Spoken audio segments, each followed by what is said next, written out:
Hi friends, మీరు ఎప్పుడైనా haunted అడవిని చూసారా? ఆ అడవి పేరే హోయా బాసియు అడవి అనమాట. అయితే ఈ అడవిని హాంటెడ్ ఫారెస్ట్ అని, ఇంకా బెర్ముడా ట్రయాంగిల్ అని రకరకాల పేరులతో పిలుస్తూ ఉంటారు. అయితే ఇలా ఎందుకు పిలుస్తున్నారో ఇప్పుడు తెలుసుకుందాం. అయితే ఆ ఫారెస్ట్ వద్ద ఉన్న ప్రజలు ఏలియన్స్ని ఇంకా దయ్యాల్ని చూశారంట.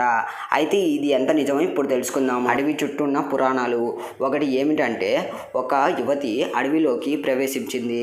చాలా సంవత్సరాల పాటు తప్పిపోయిందని 5 సంవత్సరాల తర్వాత ఆమె అడవిలో ఎక్కడ ఉందో గుర్తుకు రాలేదని స్థానికులు చెప్పే మరొక కథ ఏంటంటే గొర్రెల కాపరి ఇంకా మంద.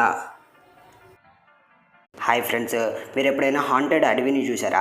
ఆ అడవి పేరే హోయా బాసియు అడవి అనమాట. అయితే ఈ అడవిని హాంటెడ్ ఫారెస్ట్ అని, ఇంకా బెర్ముడా ట్రయాంగిల్ అని రకరకాల పేరులతో పిలుస్తూ ఉంటారు. అయితే ఇలా ఎందుకు పిలుస్తున్నారో ఇప్పుడు తెలుసుకుందాం. అయితే ఆ ఫారెస్ట్ వద్ద ఉన్న ప్రజలు ఏలియన్స్ని ఇంకా దయ్యాల్ని చూశారంట. అయితే ఇది ఎంత